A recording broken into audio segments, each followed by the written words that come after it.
A humble girl came in the year 2017, as well as our teachers have really nurtured her to achieve what she aimed in life.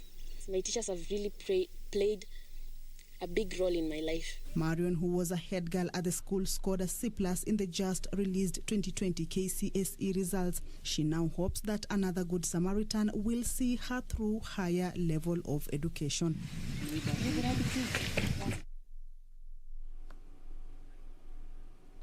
What an inspiring story about Marion Ondisa. Let's move on to politics now, where the Orange Democratic Movement Party's senior officials have condemned what they claimed as harassment directed to them while campaigning for their candidate for the Bonchari by-election as campaigns reach the last lap.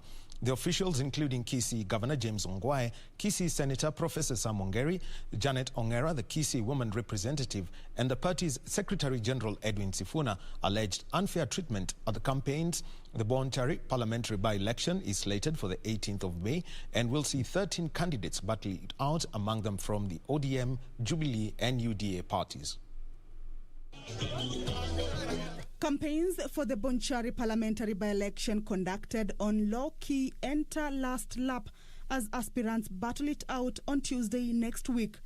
Three parties whose candidates include Pavel Oimeke of ODM, UDA's Teresa Bitutu, and Zebedeo Opore of Jubilee Party are expected to be in a tight race.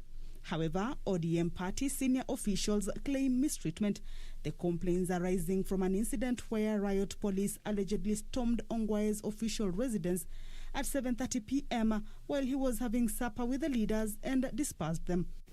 The police stormed in, about 50 of them, with a Tia Maria vehicle, and they actually broke down my gate and came in that I was having a meeting in my house before the curfew hours were over. I found it a very sad thing. As the party headquarters, we have tried to insist that in fact we can have healthy competition between our handshake partners without necessarily harming the relationship that exists between the two political parties. But the information we're getting here is that we are being pushed to the wall. Campaign in a civil manner. If you are supporting your Jubilee candidate, come and walk about. Do house-to-door campaign the way we are doing it. The officials say the party will not be threatened and will deliver the votes to the party candidate, Pavel Oimeke. You will kill us on our feet. I said we will never walk on our knees. You will kill us when we are standing. We will not kneel down for anybody. Unlike the past by-elections where ODM and Jubilee Party fronted a single candidate following the handshake, this time round, the two parties will face off after fielding different candidates.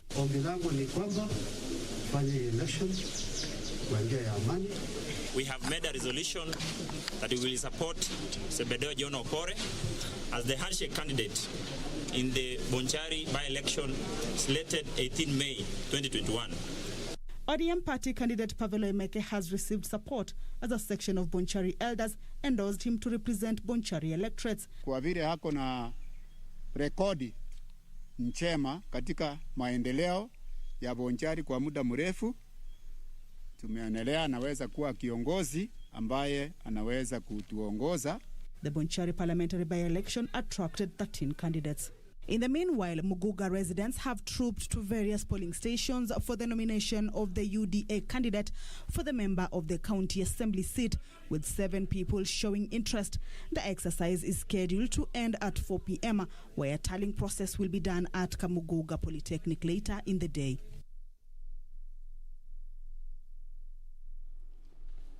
Now, the National Council of Churches of Kenya Central Region's Coordinating Committee has decried the acute shortage of essential drugs in the local health facilities. Speaking in Nyeri Town, the committee led by the chairman Simon Njoroge said the most affected are the vulnerable populations, citing the poor and persons with disability and those with mental illness. The committee called on the County Assembly Health Services Committee to immediately give a status update on essential commodities and the measures being put in place to address the shortage. They raised concern of uncontrolled influx of drugs and substances in the region that have continued to fuel addiction, dysfunctional families, suicides, insecurity, gender-based violence, further worsening the mental health situation. War on non-communicable diseases which ravage our county. We ask the county government, especially the County Assembly Health Services Committee, to quickly give a status update on these essential commodities and the measures being put in place to address this shortage. Now, a section of anti-BBI leaders let me take that again. A section of anti-BBI leaders have lauded the decision by the High Court to declare the Building Bridges Initiative Bill unconstitutional, saying the ruling was elaborate and reflected the will of the people. The legislators, led by Nyandarua MP Faith Getau, Madira MP Rigathi Gachagua, Oljoro Orok MP Michael Mushera, and their Naivasha counterpart Jane Kihara, said the constitutional issues raised by the 5-judge bench demonstrated the country's unpreparedness for a referendum. While on a campaign trail in Ruri Ward, Olkalau constituency, the leaders allied to the Deputy President William Ruto did not hide their joy following the ruling by the High Court that the BBI process is unconstitutional. Hiyo katiba ama BBI imezama na tunasema hiyo ni hali ya Mungu, hatufurahii, lakini Mungu ndiye anatujua. Hiyo BBI ilikuwa imesema hii kiti ya mama county imeondolewa. Ningeisupport namna gani? Maneno ingine ni haya. Hii BBI haikuwa imetupatia constituency hapa kwetu Nyandarua. With the BBI debate having dominated the country's political arena, the lawmakers led by Nyandarua Member of Parliament Faith Getau said it was now time for the country to focus its energy on service delivery and the Big Four agenda. Tuko na shida mingi sana ambaye sinatakiwa kutatuliwa kabla ya kupoteza pesa kwenda kwa mambo ya BBI. Na koti imeamua hii BBI haitakikani. Kwa hivyo tungetaka kuuliza serikali yetu tukufu, turudi kwa ile mambo yetu ya Big Four, mambo ya kufufua uchumi, ndio ile muda umebaki wa serikali ya Jubilee na nne tujaribu kuweka pesa kwa mfuko ya wana. National Council of Churches of Kenya Western Region has called on the Ethics and Anti-Corruption Commission EACC to root out corruption in the country, which it claims has escalated to the county governments. Led by Western Region NCCK Chair Benson Shisia, the cleric said the current wave of graft allegations is a threat to devolution. Kuna jambo ambalo liligatuliwa linaitwa ufisadi. Likatoka kule juu likaja katika gatuzi. Na jambo hili limeharibu usimamizi. Kwa hivyo kamati hii inatoa mwito kwa wale wanaohusika na hata kutenda kazi kuweza kuashiria sura ya 6 ya katiba yetu ya Kenya. Ben Chumba reporting for Channel 1 News. And on to one of the Big Four projects. And the affordable housing project by the government has received a boost from private institutions in executing the project. Kamuthi Housing and Cooperative Society has partnered with Lafarge Group to secure, deliver quality houses to its members at an affordable price and agreeable timeline. Speaking at Buffalo Hills project after issuing title deeds to over 100 members, Muraka Rugatheru CEO Kamuthi Housing and Cooperative Society said that the institution is working hard by partnering with groups that can help them deliver quality housing to its members. Are trying to work in tandem with the government in the delivering affordable housing. And we are happy that many of the investors here already have titles. We are pleased today to introduce a product we are calling Guaranteed Home Ownership Product. Members who own undeveloped plots with the society will be the initial beneficiaries in the Guaranteed Home Ownership Partnership that will see contractors brought on board to put up quality houses and get paid upon delivery. We are coming up with a solution to that challenge to guarantee them a home with security of their funding, that their money will not get lost and they'll get a quality home at an affordable price. Yes, sir. With most Kenyans having reduced their financial abilities due to the COVID-19 pandemic that continues to devastate lives through loss of jobs, the collapse of businesses and farms, the society is leveraging on the partnership to deliver homes for its over 5,000 members. Patricia Waithera for Channel 1 News. Now let's get something that's going to light you up. A cow has given birth to 3 healthy calves in Kehingo village, Kiambu town, Kiambu County. The triplets born in the night were discovered early in the morning by the cow's owner. Residents in the area are baffled by the rare birth, which is the first ever in Kehingo village. It is said that good things come in threes. Early morning in Kehingo village, Kiambu County. A farmer has woken up to a wonderful surprise. His Fresian cow has given birth to 3 beautiful calves. Mama ameblesiwa kabisa, sababu ni ngumu sana upate mahali hata sijawahi sikia ng'ombe imezaa nini 3 na ikajisalisha vizuri na ikajisimamisha na ng'ombe haina shida, inakula tu vizuri.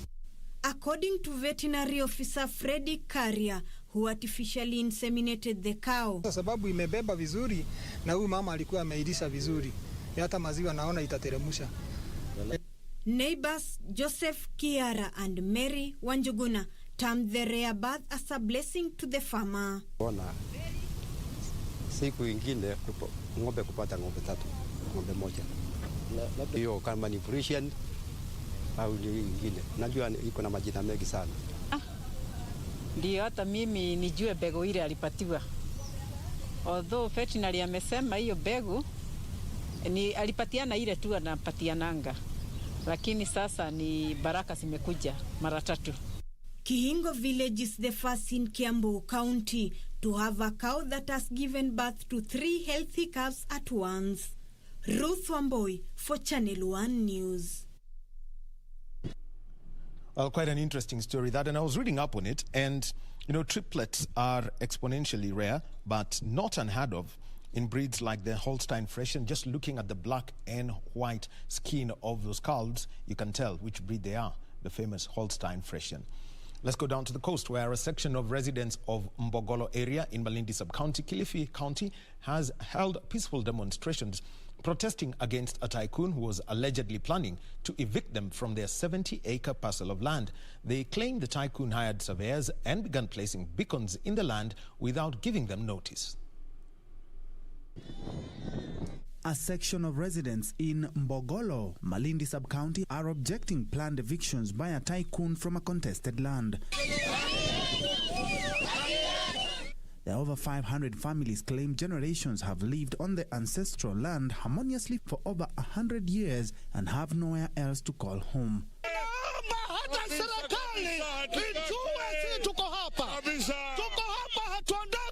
Lawrence Shoka, a village elder, said he used to work for the late tycoon's father, who had no problems hosting them, but since his death, the son has decided to eject them from the land. Tunajua kabisa mpaka wake, tumuonyeshe babako alipaka hapa na huku si kwake, ambako kulitumiwa na baba zetu na mababu zetu, tukazika watu wetu. Lakini yeye tunajua kamili shamba yake ya kumiliki tunaijua. Kwa nini anaingia sehemu hii nyingi kabisa? The aggrieved residents say tension is high following the impending eviction, calling on the government to intervene in the matter. Sahi mara ni barua za polisi, mara barua hivi. Sisi sahi tunaishi na wasiwasi na hizi ploti na hii shamba. Kwa hivyo tunaomba serikali ingie kati ili sisi nasi tuishi kama wananchi. Tuwe wavumilivu, tutafanya kadri ya uwezo wetu kuhakikisha haki yenu mumeipata.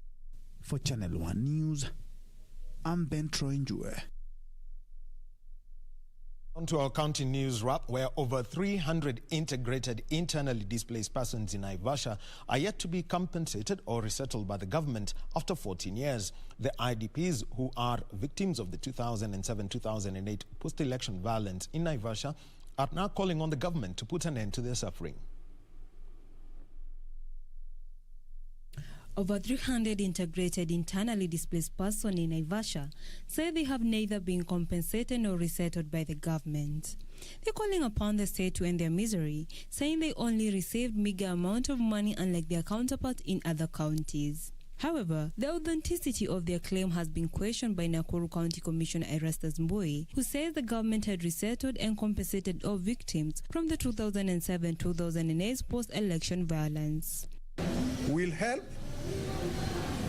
to chip in and understand our long suffering and offer guidance and solution to those who cannot speak for themselves. In Nyandarua County, the journey to acquire title deeds for colonial village squatters has finally kicked off, with the government targeting 35 villages in the county. Speaking while overseeing the issuance of the title deeds in Kosite village in Nyandarua, Governor Francis Kimemia said both the national and county government were fast-tracking the process of resolving the outstanding disputes in several villages in the county. Zile ambazo tumepeana tayari kule kwa jamii ya Bahati wa Turkana ni title deeds zaidi ya 33, na pia hapa tuko na title deed zaidi ya karibu 35, 36 ambazo tutapeana hapa. Kuna zile ambazo bado zitakuja tena. Finally, Brookside Preparatory School Nairobi has celebrated its 10-year anniversary by adding the Finnish education system to their curriculum. During the launch by Deputy Head of Mission in the Finland Embassy of Kenya, Otto Stenius, it was revealed the system will consist of daycare programs for toddlers, a 1-year preschool for children aged 6, a 9-year compulsory basic comprehensive school for children aged 7 to 16, and vocational education. The biggest innovation that we've done is to realizing that learning has to be fun, and it has to be motivating. And if if it's not fun or motivating, I think then it's really difficult to learn. Patricia Widera for Channel 1 News. And on to Garissa County, where leaders have appealed to the national government, donors and well-wishers to help in mitigating the harsh effects of drought that, among others, include water scarcity and pasture.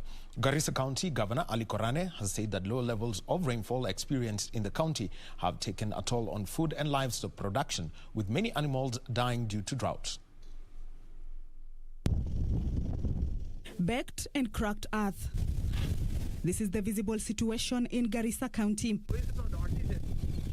With a prolonged drought brought by poor rains in as many months, the situation is not getting any better. Lack of water and pasture becoming everybody's worry in this vast county. The problem is worsening by the day in most parts of the county. Local leaders have raised a red flag over the dire situation. Garissa County Governor Ali Korane said the area had experienced low levels of rainfalls, leading to shortage of water and pastures for their animals. Nimeambia wananchi hii mvua inaonekana mwaka huu si mzuri. Tunataka tuombe Mungu ili atupatie mvua. Speaking at Magodashe town, which is among the epicenter of the drought, the area MCA Ali Gure noted that water shortage remains a problem that needs urgent response. Schools and hospitals in Lagdera sub-county, according to the leaders, are facing shutdown due to lack of water and drought. Ukame pala imezidi, hali ni kubaya.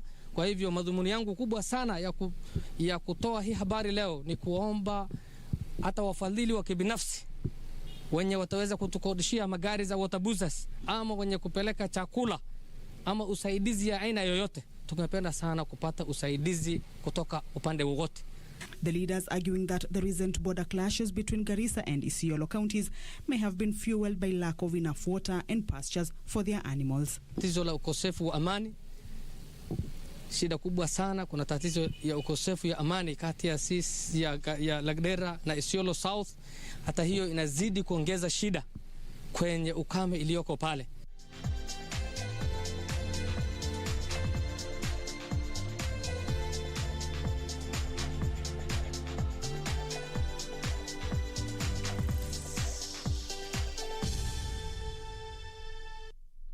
Now let's move on to sport. And a group of youth in Isiolo County have teamed together to form the Isiolo Cycling Club, which will mainly hold events to cycle for a cause. The group, which comprises of 28 members, 14 of them who are active, started with the aim of empowering the youth as an income-generating activity and also help them to keep fit so as to maintain a healthy lifestyle. On Friday, the youth came together and cycled from Isiolo town to Arches Post in Samburu County under the theme Ride for Fitness. In the past, the group has cycled to support and advocate for mental health awareness. So important wase wachukulie mambo ya fitness seriously because inatusaidia sana in terms of vitu kama hizi magonjwa ndogo ndogo haziwezi kukupata, alafu pia unakuwa physically fit, and that's why leo tumefanya event na pia tumeinvite watu wengine wa nje wenye wako ndani ya club. This is just a little way of us to engage the youth. Unajua kwa sababu vijana wako huko nje, sometimes they are idle, wanafanya vitu zenye they are not helpful in their society. Na tuko in one way wakimingle, tunaweza kaa, tuna share ideas, tuna discuss about forums, things that affect kama my youth. So we do many things other than cycling. Mimi niko hapa ku present na kuonyesha hii activity pia ni fit. Kwanza inatusaidia sana sisi kama madem. Juu wengine wetu wanasema ku ride bike, sijui wako against, lakini inatusaidia sana mentally, physically. We support riding because first of all it is one of our program that is called embracing non-motorized means of transport. That is the means of transport that do not exhaust a lot of carbon in the atmosphere. So that's why as an organization we bought one bicycle that we are using here today because we support the program. Now, there is a reason why very many people will be home early tonight. And let me tell you that it's all got to do with football on your true sports partner, KBC Channel 1. Midfielder Mason Mount says that he wants to follow in the footsteps of Chelsea legends who won trophies, starting with tonight's FA Cup final against Leicester City. Mount is bidding to win his first major trophy with the club in tonight's FA Cup showpiece, which will be televised on KBC Channel 1. Kickoff is 7:15 p.m. Midfielder Mason Mount says he wants to win tonight's FA Cup final against Leicester City. At 22 years, Mount became the club's youngest goal scorer in a Champions League knockout match when he netted in the quarter-final victory over Porto. He scored in the semi-final win over Real Madrid, setting up a final against Premier League champions Manchester City. Mount has also captained Chelsea in 2 of his 4 FA Cup appearances this season. Chelsea's Mateo Kovacic is fit after a 5-week absence with a hamstring problem, while N'Golo Kante will start despite nursing an Achilles issue. Goalkeeper Kepa Arrizabalaga is another confirmed starter, but Andreas Christensen might not be available.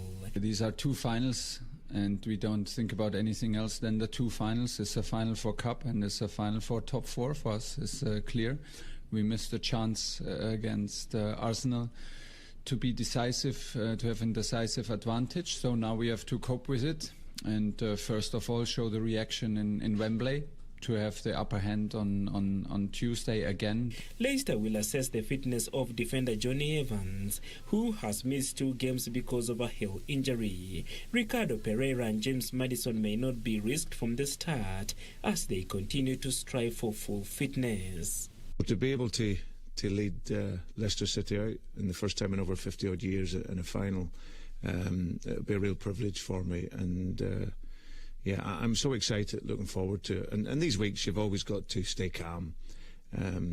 We've always tried to ensure the preparation for every game is huge. But of course, this is a game where you can create an incredible legacy. And you know, you write your own story in these games, and that's hopefully what we can do. The FA Cup final, which kicks off at 7:15 p.m, will be aired live on KBC Channel 1. So remember that curfew time today is 7:13 p.m. because KBC Channel 1 will be broadcasting that FA Cup final match between Chelsea and Leicester City live to you, and that means our broadcast at 6 Darubini will be on from 6 p.m. Well, as we wind up, just to mention about the English Premier League and the matches that were played yesterday. We had that 4-3 win by Manchester City against Newcastle United. So that's one of the stories that, and also the Burnley against Leeds United is at 2:30 p.m. All those stories in our bulletin that will be coming through at 6 p.m. Our team of Buckley Feather and Fred Mwoki will be putting that together. And that brings us to the end of Channel 1 Lunchtime News. My name is Daniel Wahome, and on behalf of everyone that helped put together this bulletin, I want to say thank you, and also you, the viewer, have some great viewing. Coming up next is Dunia Wiki, a wrap of what's been happening all around the world. And later, on Game On, Innocent Simiu, the coach of Shuja, will be speaking to Amphara PD via Zoom from South Africa. Our sign language interpreter has been Byron Abuli. Have a good one.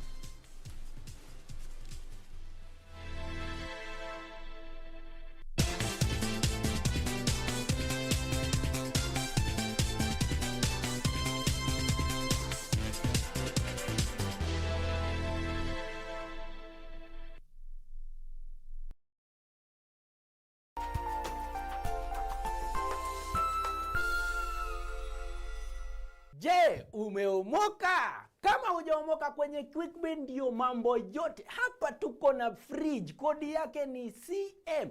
Tuko na gas cooker, kodi yake ni CK. Tuko na TV, kodi yake ni TV. Tuko na simu aina ya Samsung ni SM, ama Oppo ni Oppo.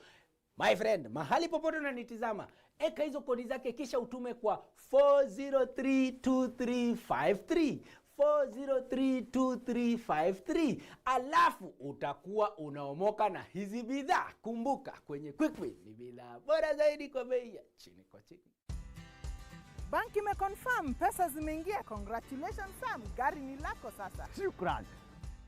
Oi boss, si uniache insurance yako nitumie kabla nijipange. We, insurance ya gari haiwezi kuwa transferred kwa mtu mwingine. Sina habari, na nikuulize, hii comprehensive insurance inakava vitu gani? Comprehensive motor insurance inakava gari linapoharibika wakati wa ajali, pamoja na uharibifu wa mali ya mtu mwingine, gari likiibiwa au likichomeka.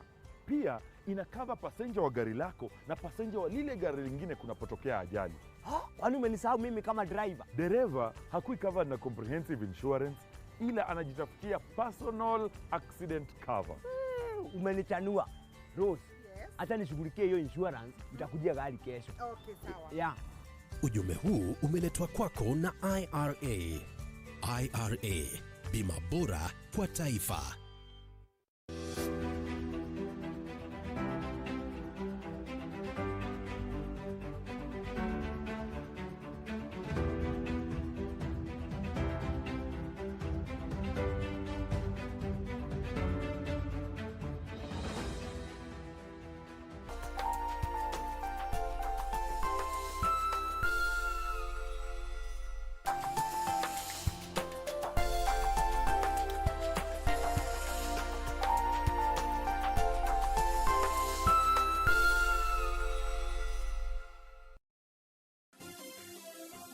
Vera Beauty College. Vera Beauty and Fashion College, with branches in Nairobi, Eldoret, Thika, and Meru. Did you know that we are a TVET approved institution? We offer courses in fashion design, interior design in soft furnishing, event decoration, flower arrangement, event planning, hairdressing, barbering and dreadlocks, beauty therapy, makeup, nail technology, spa massages, teaching skills, TOT, solo business management, and many more. Register now and visit our website on www.verabeautycollege.com. You can also call on 0725 923 550 Nairobi branch, 0728 087 689 Eldoret branch, 0722 22 7428 Thika branch, 0725 000 706 Meru branch. Vera Beauty and Fashion College, a TVET approved institution.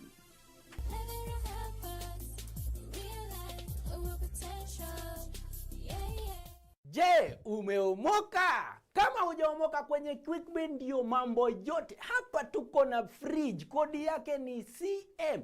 Tuko na gas cooker, kodi yake ni CK. Tuko na TV, kodi yake ni TV. Tuko na simu aina ya Samsung ni SM, ama Oppo ni Oppo. My friend, mahali popote unanitizama, eka hizo kodi zake kisha utume kwa 4032353. 4032353, alafu utakuwa unaomoka na hizi bidhaa. Kumbuka, kwenye QuickBin ni bidhaa bora zaidi kwa bei ya chini kwa chini.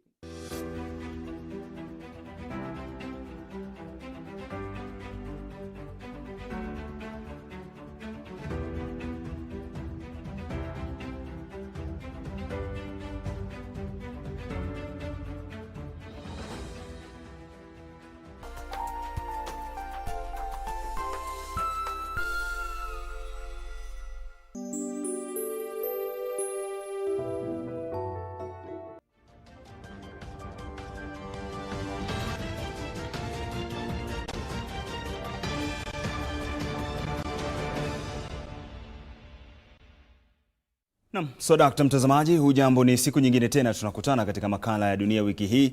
Makala ambayo yanaangazia taarifa za kimataifa na kupa upeo mkubwa sana wa habari kutoka kila pembe kote ulimwenguni. Sasa katika makala haya tutakupeleka huko Israel ambapo sasa taharuki ya tanda baina ya Israel na Wapalestina kwenye ukanda wa Gaza, huku watu kadhaa wakiuawa na wengine kujeruhiwa.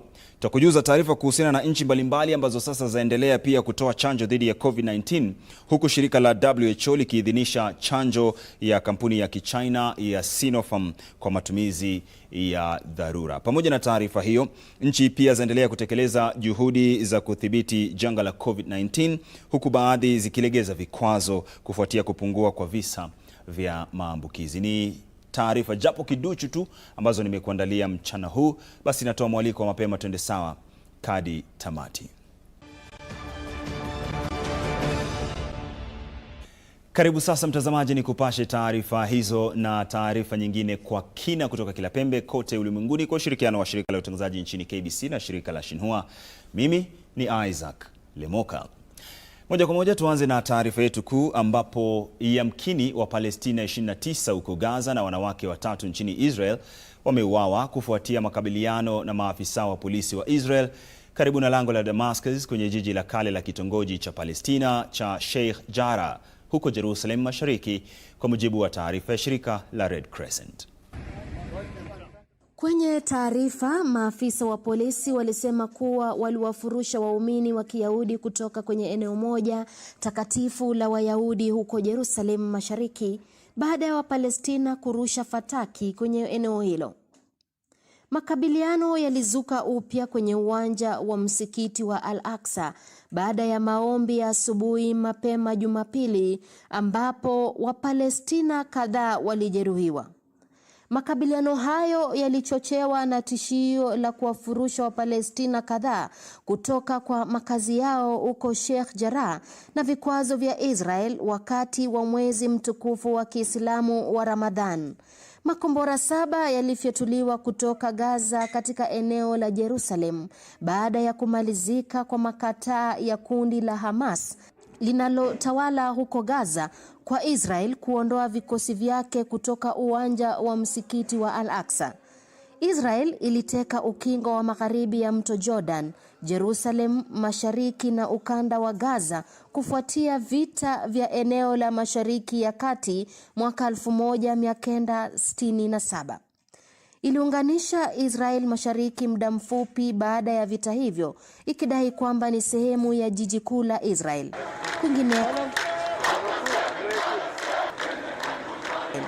Kwingineko, mamia ya raia wa Jordan mwishoni mwa juma lililopita walikusanyika karibu na ubalozi wa Israel jijini Amman kupinga hatua ya Israel ya kukiuka haki za Wapalestina jijini Jerusalem, huku wakidhihirisha umoja wao na Wapalestina.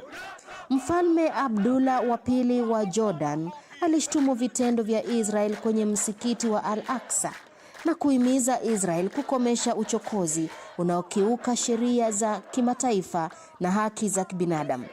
Jordan ilitia saini mkataba wa amani na Israel mwaka 1994.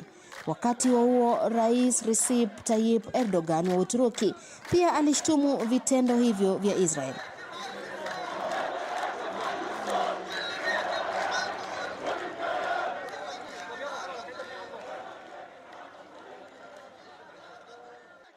Tukiachana na hayo, tuangazie taarifa zinazohusiana na COVID-19. Nchi na maeneo mbalimbali yameendeleza juhudi za utoaji chanjo ili kudhibiti virusi vya corona.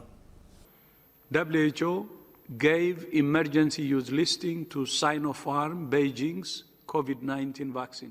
Shirika la Afya Duniani WHO liliidhinisha chanjo ya SARS-CoV-2 iliyotayarishwa na kampuni ya Kichina ya Sinopharm kwa matumizi ya dharura, na hivyo kuifanya chanjo ya 6 kuidhinishwa na shirika hilo kuwa salama, faafu na bora. Kundi la wataalamu wa shirika hilo lilisema kuwa chanjo hiyo inapendekezwa kutumiwa kwa watu wazima wa umri wa miaka 18 na zaidi kwa vipimo viwili vya baada ya majuma 3 hadi 4. Na rais wa tume ya Ulaya Ursula von der Leyen alisema kuwa bara hilo halitatekeleza hatua ya kulinda haki miliki ya chanjo dhidi ya COVID-19 zinazotayarishwa barani humo ili kuhakikisha kwamba maeneo yote duniani yanapata chanjo kwanza. Alisema vipimo milioni 400 vya chanjo vimetayarishwa barani Ulaya, ambapo 50% imetolewa kwa nchi 90 tofauti duniani. Alisema bara hilo litatimiza lengo lake la kuwapa chanjo 70% ya watu wazima, na yamkini watu milioni 1.7 katika jiji kuu la Cuba, Havana, watapokea chanjo aina ya Sobrena 02 na Abdala zilizotayarishwa nchini humo katika mpango wa kimajaribio. Na waziri mkuu wa Italia Mario Draghi alitoa wito wa kuimarishwa kwa utayarishaji wa chanjo salama dhidi ya virusi vya corona kote duniani. Zaidi ya vipimo milioni 22.3 vya chanjo vimetolewa nchini humo, huku zaidi ya watu milioni 6.7 wakipata chanjo kamili. Na Romania ilianzisha kampeni kubwa zaidi ya utoaji chanjo katika jiji kuu Bucharest, huku serikali ikinuia kuwapa chanjo watu milioni 10 au takribani nusu ya idadi ya watu nchini humo kufikia tarehe 1 mwezi Agosti mwaka huu. Na waziri wa afya wa Misri Hala Zayed alisema kuwa nchi hiyo itaanza kutayarisha chanjo ya Kichina ya Sinovac mwezi ujayo itakayofahamika kama Sinovac Vaxera. Na Kuwait ilianzisha awamu ya pili ya utoaji chanjo nyanjani ikilenga wafanyikazi wa maduka ya kibiashara nchini humo. Na jimbo la Cape Magharibi nchini Afrika Kusini lilianzisha awamu ya pili ya utoaji chanjo kwa wingi likiwalenga watu wa umri wa miaka 60 na zaidi. Nikiripotia Dunia Wiki hii, jina langu ni Caroline Mramba. Pamoja na taarifa hiyo, visa vya maambukizi ya COVID-19 kote duniani vimepita zaidi ya milioni 160, huku zaidi ya watu milioni 139 wakipona na wengine zaidi ya 1597 wakiaga dunia. Hali nchini India imeendelea kuibua wasiwasi kote duniani, huku visa na vifo vikiendelea kuongezeka. Zaidi ya visa milioni 23 vimenakiliwa nchini India, huku zaidi ya watu 1258 wakiaga dunia. Yadaiwa kwamba wagonjwa 26 wa COVID-19 waliokuwa wamelazwa katika hospitali moja ya kiserikali katika jimbo la Goa waliaga dunia kutokana na uhaba wa gesi ya oksijeni, kwa mujibu wa maafisa. Wagonjwa 11 zaidi waliokuwa wamelazwa katika kitengo cha wagonjwa mahututi kwenye hospitali moja ya kiserikali katika jimbo la Andhra Pradesh pia waliaga dunia kutokana na uhaba wa gesi ya oksijeni. Vifo hivyo vimeripotiwa wakati ambapo nchi hiyo inakabiliwa na chamko baya la pili la maambukizi ya COVID-19, ambapo hewa ya oksijeni ya kimatibabu imekuwa changamoto kubwa kwa serikali. Wakati huo huo, mkurugenzi mkuu wa taasisi ya udhibiti wa dawa nchini humo aliidhinisha matumizi ya dharura ya dawa ya kutibu wagonjwa kwa jina 2-deoxyD-glucose iliyotayarishwa na taasisi ya tiba za nyuklia na sayansi kwa ushirikiano na maabara ya Dr. Reddy, kwa mujibu wa maafisa. Kwingineko, vifaa vya kimatibabu ikiwemo mitambo ya oksijeni na ile ya upumuaji iliyotolewa na shirika la Msalaba Mwekundu la China iliwasilishwa nchini India, kwa mujibu wa balozi wa China nchini humo Sun Weidong. Na nchini Bangladesh, tiba za kiasili za Kichina zinatumiwa kuwatibu wagonjwa wa COVID-19. Na hospitali nchini Nepal zinakumbwa na uhaba wa oksijeni, huku idadi ya visa vya maambukizi ikiongezeka, ambapo takriban 80% ya wagonjwa waliolazwa hospitalini wanahitaji hewa hiyo. Na visa vya maambukizi nchini Ubelgiji vimepita zaidi ya milioni 1, huku zaidi ya watu 24,000 wakiaga dunia tangu nchi hiyo iliporipoti kisa cha kwanza mwezi Februari mwaka uliopita. Na visa vya maambukizi nchini Colombia vimepita zaidi ya milioni 3 huku zaidi ya watu 78,000 wakiaga dunia kwa mujibu wa Wizara ya Afya. Na nchi ya Brunei haijaripoti kisa chochote cha maambukizi ya COVID-19 kwa muda wa mwaka mmoja kufuatia kanuni kali za kudhibiti kusambaa kwa ugonjwa huo. Nikiripotia Dunia wiki hii, jina langu ni Bati George. Na nchi na maeneo mbalimbali duniani kadhalika yameendelea kuchukua hatua za kuzuia kusambaa zaidi kwa janga la COVID-19. Kivipi? Jione. Eneo la Tamil Nadu nchini India lilitangaza kufungwa kwa shughuli kwa majuma mawili kuanzia tarehe 10 mwezi huu hadi tarehe 24 mwezi huu kufuatia ongezeko la visa vya maambukizi ya COVID-19. Na Malaysia iliongeza eneo la utekelezaji agizo la kudhibiti usafiri hadi kwenye maeneo yote nchini humo hadi mwezi ujao kufuatia ongezeko la visa vya maambukizi, kwa mujibu wa Waziri Mkuu Muhyiddin Yassin. Alisema hatua hiyo ilichukuliwa kufuatia kuzuka kwa aina mpya za virusi hivyo zinazosambaa kwa haraka, msongamano katika mfumo wa afya ya umma na kutozingatiwa kwa kanuni za kuzuia kuenea kwa ugonjwa huo miongoni mwa baadhi ya watu. Kadhalika, hafla za aina zote zikiwemo sherehe na harusi zilipigwa marufuku, huku taasisi za elimu pia zikisalia kufungwa miongoni mwa vikwazo vingine. Nayo Misri itawahitaji wageni kutoka nchi ambako aina mpya ya COVID-19 zimechipuza kupimwa virusi hivyo wanapowasili nchini humo, kwa mujibu wa taarifa ya Wizara ya Afya. Na Tunisia iliamua kufunga shughuli zote kwa muda wa siku 7 kuanzia tarehe 9 mwezi huu hadi tarehe 16 mwezi huu ili kudhibiti kusambaa kwa ugonjwa huo. Kafyu pia ilitangazwa kuanzia saa 1 usiku hadi saa 11 alfajiri, huku usafiri baina ya majimbo, mikusanyiko na sherehe zote, shughuli kwenye misikiti, masoko ya kila juma na katika vituo vya kibiashara zikipigwa marufuku.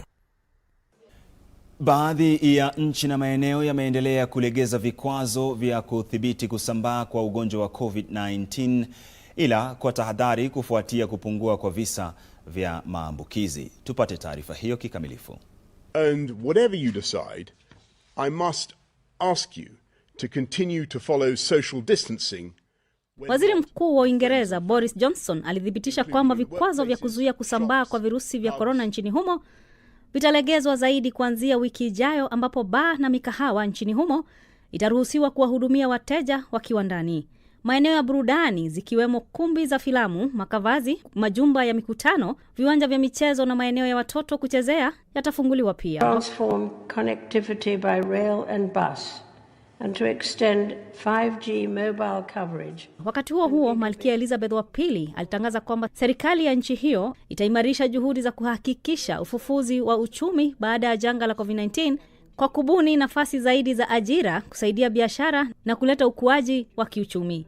Serikali ya nchi hiyo pia ilitangaza orodha ya nchi ambako wasafiri watokako humo hawatahitajika kukaa karantini wanaporejea nchini humo. Nchi na maeneo hayo 12 ni pamoja na Ureno, Israel, Singapore, Australia na New Zealand.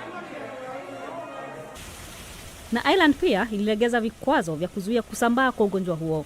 Usafiri baina ya kaunti umeruhusiwa, huku magari ya uchukuzi wa umma yakitakiwa kubeba 50% ya abiria ikilinganishwa na 25% awali. Vituo vya usuzi wa nywele na vinyozi pia vilirejelea shughuli baada ya kufungwa kwa takriban miezi 4 unusu. Maeneo yote ya ndani ya michezo na vituo vya kitamaduni vya umma, vikiwemo vituo vya kisanii, makavazi pia na makataba, yatafunguliwa tena baada ya mwishoni mwa mwaka uliopita. Na Uhispania iliondoa sheria ya hali ya hatari iliyodumu kwa miezi 6 iliyonuiwa kudhibiti kusambaa kwa virusi vya korona na pia kuondoa kafyu za siku ya Jumapili na usiku. Nikiripotia Dunia wiki hii, jina langu ni Miriam Mwangi. Umoja wa Mataifa ulitoa heshima zake kwa maafisa wake 336 walioaga dunia wakiwa kazini mwaka 2020, hii ikiwa ni idadi kubwa zaidi kuwahi kunakiliwa katika muda wa mwaka mmoja. view of the magnitude of the COVID-19 pandemic and its extraordinary impact, This memorial service also honors all colleagues who passed from illness in 2020. Sherehe ya ukumbusho iliyoandaliwa kwa njia ya mtandao ilitoa heshima kwa wahudumu wa kiraia na maafisa wa usalama walioaga dunia kutokana na vitendo viovu, majanga ya kimaumbile na visa vingine. Katibu mkuu wa umoja huo Antonio Guterres alisema kuwa mwaka wa 2020 ndio uliokuwa na changamoto nyingi zaidi katika historia ya umoja huo. Aliwataka waliohudhuria wakae kimya kwa muda ili kuwakumbuka wenzao walioaga dunia ambao alisoma majina yao wakati wa sherehe hiyo. Watu hao waliwakilisha zaidi ya nchi 80 na hivyo kudhihirisha tofauti na ujuzi mkubwa katika umoja huo. Alisema kuwa walitumia muda wao kuendeleza maono na amali za umoja huo za kudumisha amani, kuleta maendeleo endelevu na kutetea haki za binadamu, na kwamba umoja huo utaendeleza juhudi zao. Guterres alisema kuwa maafisa walioaga dunia mwaka wa 2020 hawatasahaulika, huku wakikariri kujitolea kwa umoja huo kuendelea kuimarisha juhudi za kuhakikisha usalama na utunzaji wa wahudumu wa umoja huo. Nikiripotia Dunia Wiki Hii, mimi ni John Madanji. Basi kwa taarifa hiyo, Dunia Wiki Hii inakwenda kwenye mapumziko mafupi sana. Wewe usiende mbali, lakini unaweza kutembelea pia tovuti www.kbc.co.ke au hata kutufuata kwenye mitandao ya kijamii Facebook na Twitter @KBC Channel 1 na @XHnews. Mimi ni @I-Lemoka.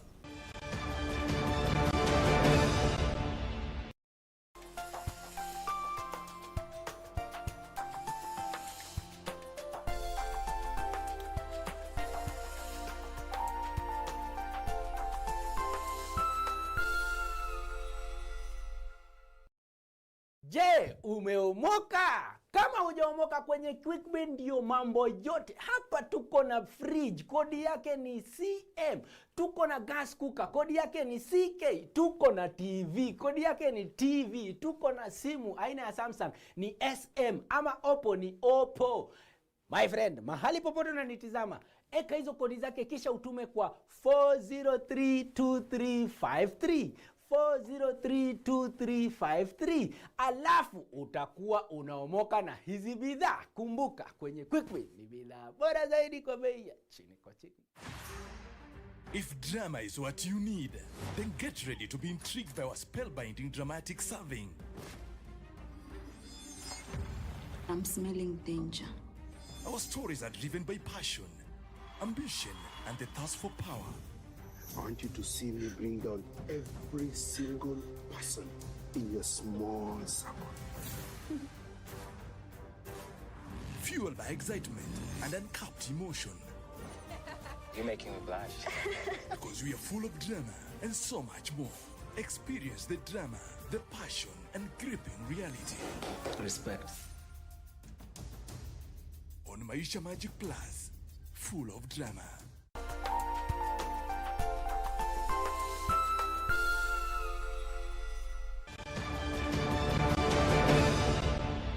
Karibu katika awamu hii ya pili, mtazamaji. Kumbuka kipindi hiki kinaangazia taarifa za kimataifa kwa ushirikiano wa shirika la utangazaji humu nchini KBC na shirika la Xinhua kutoka China.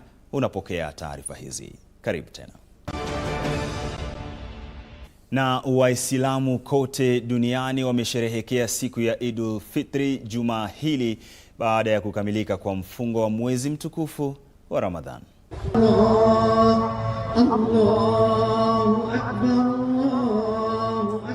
Waislamu hufunga, kula chakula, kunywa na kujinyima, huku wakisali na kujisahili na kuwasaidia wasiojiweza kwa muda wa siku 30 wakati wa mwezi mtukufu wa Ramadhan.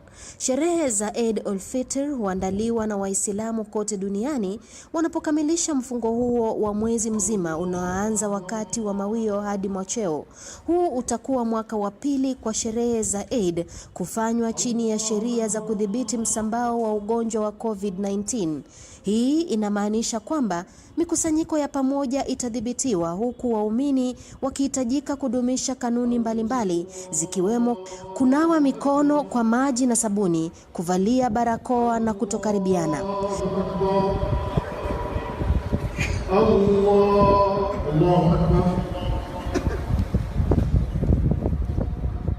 Na nchini Yemen, raia watasherekea sikukuu ya Eid el-Fitr kwa mwaka wa 7, ambapo nchi hiyo inakumbwa na vita vya wenyewe kwa wenyewe ambavyo vimesababisha vifo vya zaidi ya watu 200,000 huku mamilioni ya wengine wakipoteza makazi.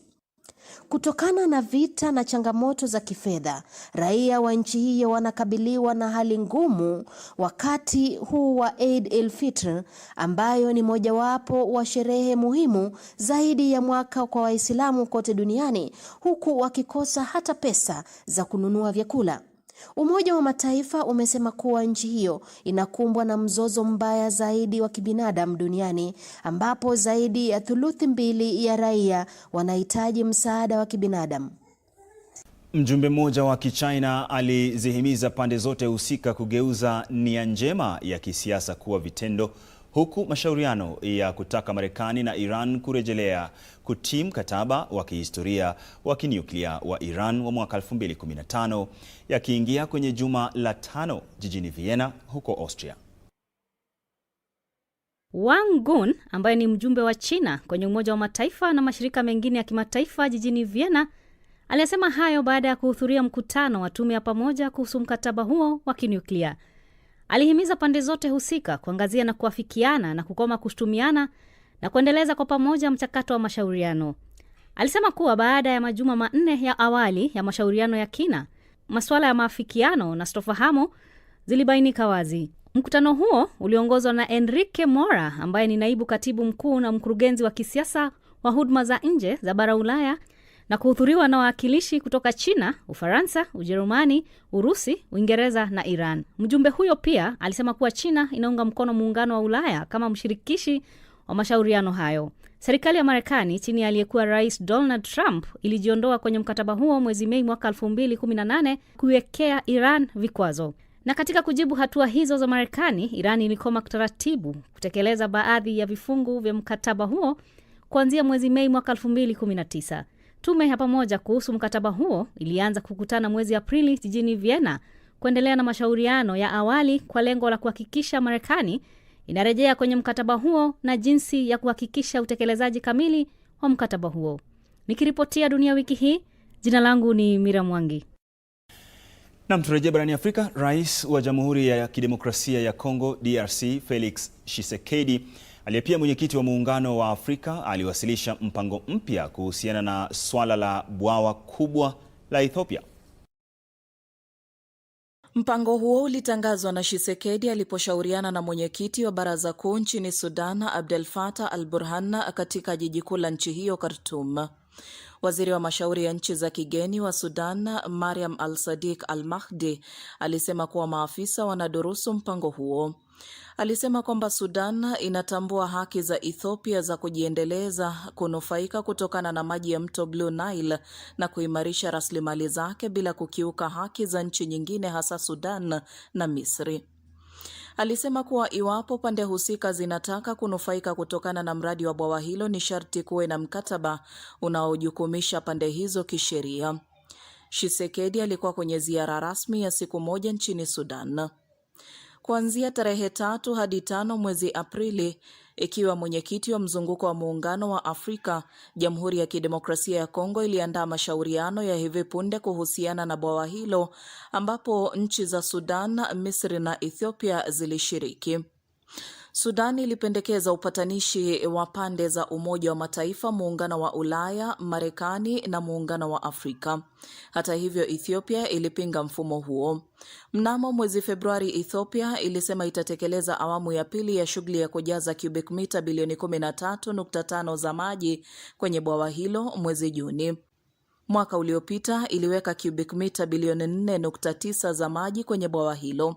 Sudan, Misri na Ethiopia zimekuwa zikishauriana kwa miaka kadhaa kuhusiana na masuala ya kisheria juu ya kujaza na kutekeleza shughuli kwenye bwawa hilo.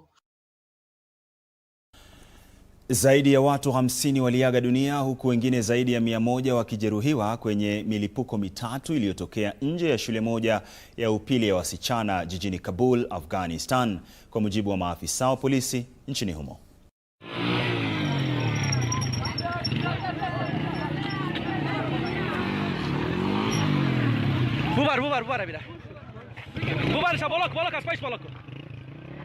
Msemaji wa polisi jijini Kabul, Fadjuz Farmaz, aliwaarifu wanahabari kupitia rafa fupi kwamba mojawapo wa milipuko hiyo ilitokana na bomu la kutegwa ndani ya gari, huku mingine miwili ikitokana na vilipuzi vya kujiundia vilivyotegwa kwenye eneo hilo.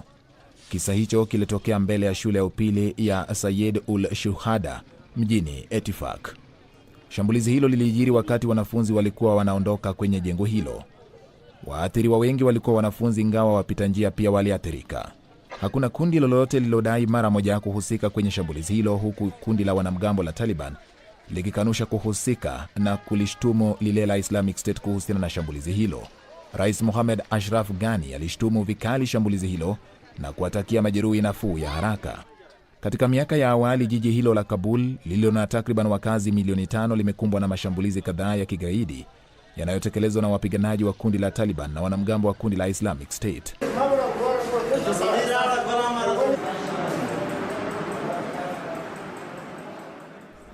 Na yamkini raia 11 waliuawa huku wengine 25 wakijeruhiwa baada ya bomu lililotegwa kando ya barabara na kundi la Taliban kulipua basi moja la abiria katika jimbo la Zabul, kusini mwa nchi hiyo, kwa mujibu wa maafisa.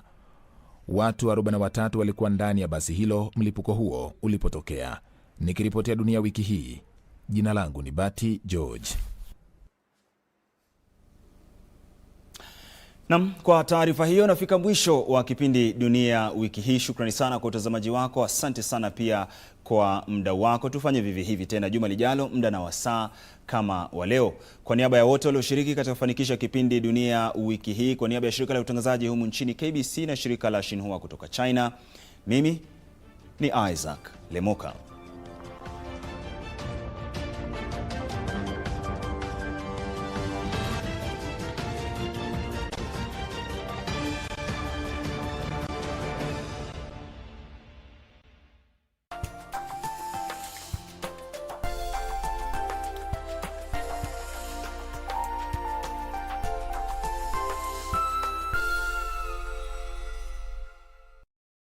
Je, umeomoka? Kama hujaomoka kwenye QuickBin ndio mambo yote. Hapa tuko na fridge, kodi yake ni CM.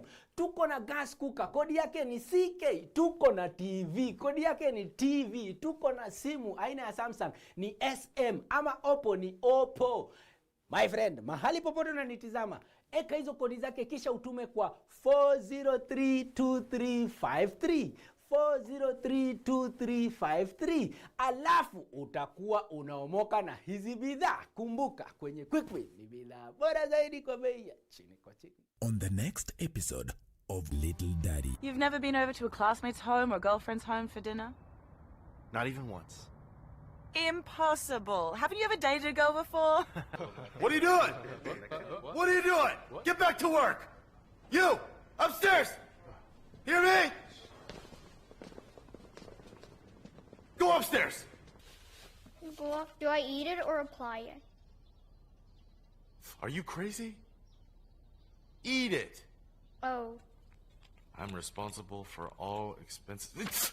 You're gonna eat it? God! 相见不如怀念